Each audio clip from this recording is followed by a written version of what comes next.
John Miller drove slowly down the winding road leading into the small town of Blackwood. The dense forest flanked the road on both sides, casting eerie shadows as the evening sun dipped below the horizon. In the back seat, his children, Emily and Michael, gazed out of the windows with wide eyes, taking in their new surroundings. Beside him, Sarah, his wife, studied the map with a furrowed brow. "Are you sure this is the right way?" Sarah asked, glancing up from the map. John chuckled. "Yes, honey. The real estate agent said it's just a bit farther down this road." As they rounded a bend, the trees parted to reveal the quaint town of Blackwood. It looked like a picture-perfect postcard, with its cobblestone streets and old-fashioned storefronts. But there was something about it that felt off. "Look, kids, there's our new home." John pointed to a large, Victorian-style house at the end of a cul-de-sac. The house was grand, with ornate woodwork and a wraparound porch, but it had clearly seen better days. Emily, the older of the two children at 13, looked up from her phone. "It's kind of creepy, Dad." Michael, who was 10, grinned. "I like it. It looks like a haunted house." John laughed. "Well, let's hope it's not haunted. Come on, let's get settled in." As they unloaded the car, a chill wind blew through the yard, rustling the leaves of the old oak tree that stood like a sentinel by the gate. The house seemed to watch them with empty windows as they moved inside. The interior was just as grand as the exterior, with high ceilings, intricate moldings, and antique furniture.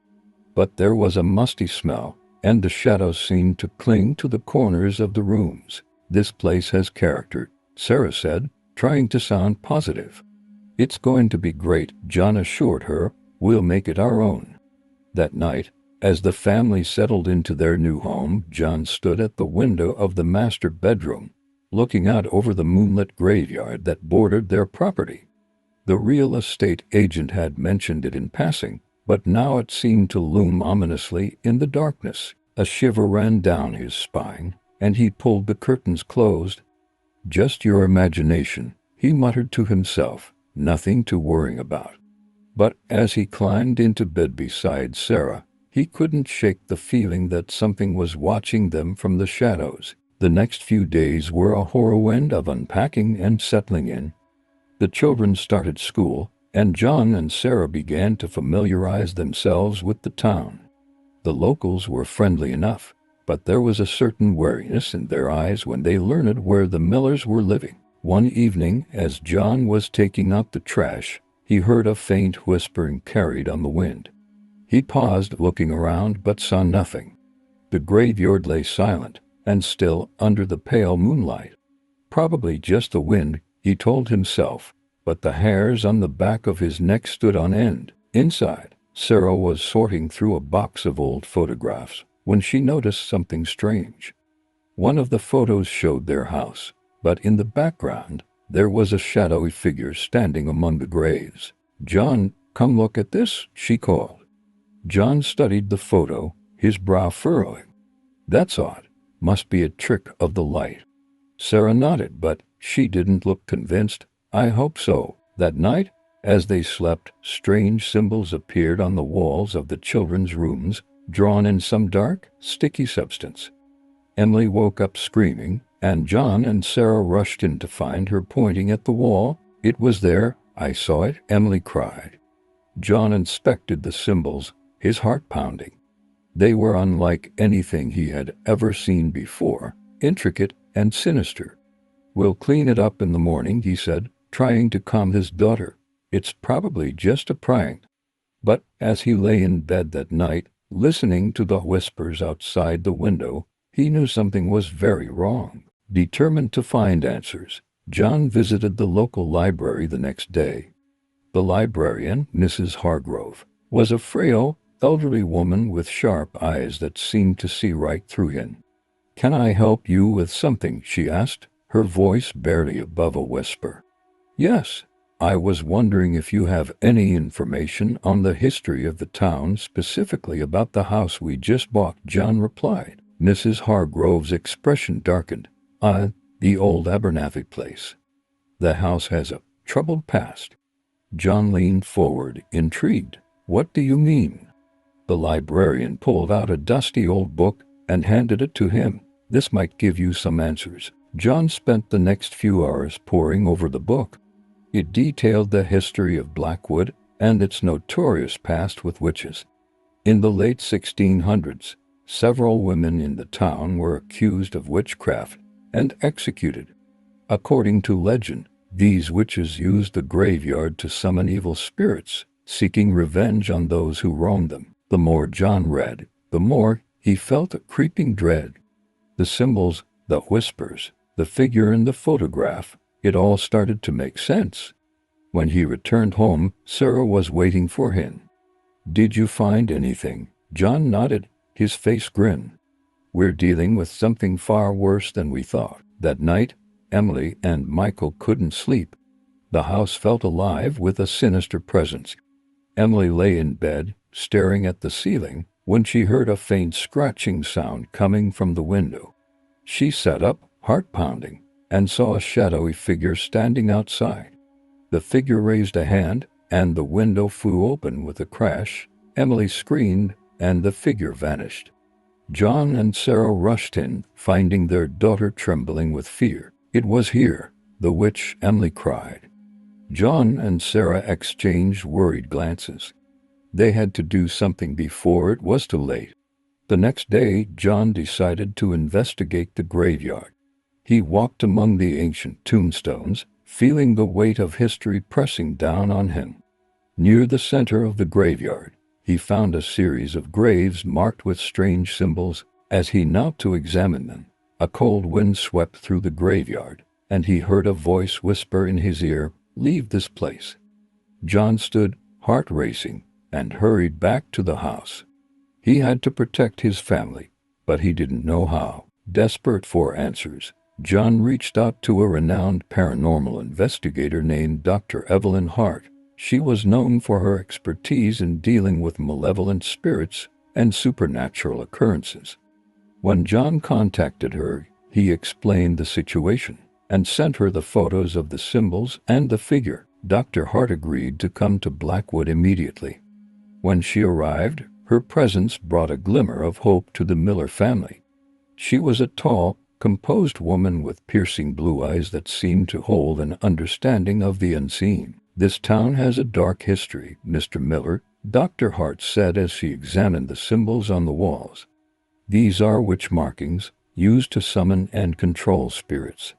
It seems the witches are trying to resurrect an ancient evil." John felt a chill run down his spine. "What can we do to stop them?" Dr. Hart set up her equipment around the house and began a series of rituals to cleanse the space and protect the family. She instructed John and Sarah to place protective talismans in each room and around the property. "We need to find out who the witches are and what they want," Dr. Hart said. "Only then can we put an end to this." Despite Dr. Hart's efforts, the supernatural events became more frequent and violent. Objects moved on their own, shadows slithered along the walls, and the whispers grew louder and more insistent. The family was on edge, their nerves fraying with each passing day. One night, as John was checking the locks on the doors and windows, he heard a blood-curdling scream from Emily's room.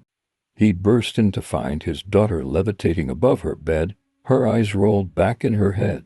Dr. Hart rushed in, chanting a protective spell. Slowly, Emily was lowered back to the bed, but the experience left her traumatized. John held her tightly, his heart breaking at the sight of his terrified daughter. Sarah, meanwhile, began seeing visions of the past. She saw the witches being executed and their vengeful spirits rising from the graves. She saw the townspeople, desperate to rid themselves of the curse, burying the bodies in the graveyard and marking the graves with symbols of containment. "The witches were wronged," Sarah said one night, her eyes distant. "They want revenge," Dr. Hart nodded. "We need to find their remains and perform a ritual to lay their spirits to rest. It's the only way to stop this." Dr. Hart, John, and Sarah prepared for the final ritual. They gathered the necessary ingredients and studied the ancient texts that describe the ceremony. Meanwhile, the children stayed with a trusted neighbor, away from the danger. As midnight approached, they made their way to the graveyard. The air was thick with tension, and the wind howled through the trees. They found the graves marked with the witch symbols and began to dig. When they uncovered the remains, the ground trembled, and a thick fog rolled in.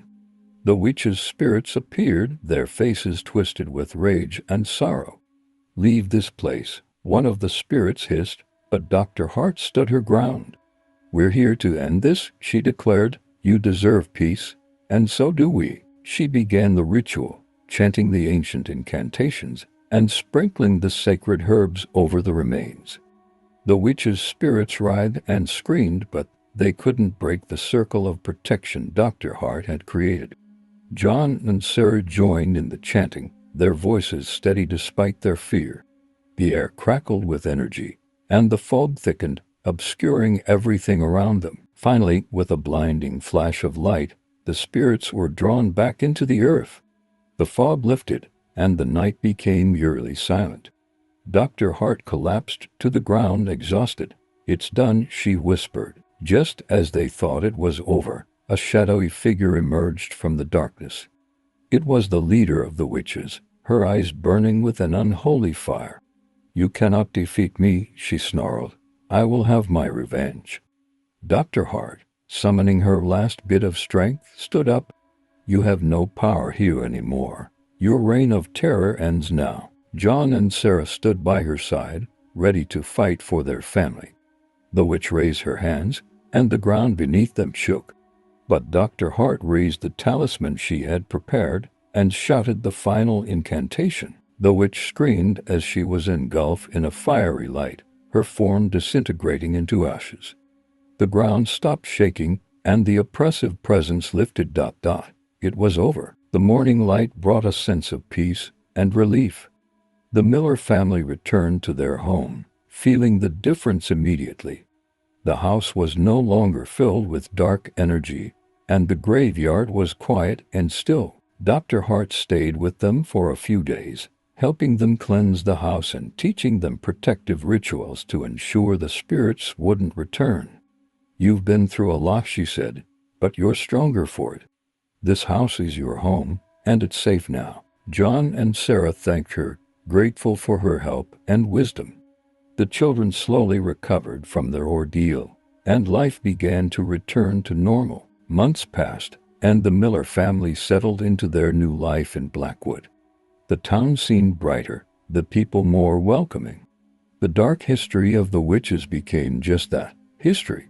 One evening, as John stood on the porch, watching the sunset, he felt a presence beside him. He turned to see Dr. Hart. "I wanted to check in on you," she said with a smile. "We're doing well, thanks to you," John replied. Dr. Hart nodded. "I'm glad to hear it, but remember, the past can never be completely erased. Stay vigilant, and take care of your family." With that, she turned and walked away, disappearing into the twilight. John stood there for a moment, reflecting on all that had happened. The terror, the loss, the fight for survival. It had changed them all, but they had emerged stronger, a family united by love and courage. And as the shadows lengthened and the stars began to twinkle in the night sky, John knew that whatever the future held, they would face it together. If you like the story and want more, don't forget to like, subscribe, and hit the bell icon to stay updated with more chilling tales.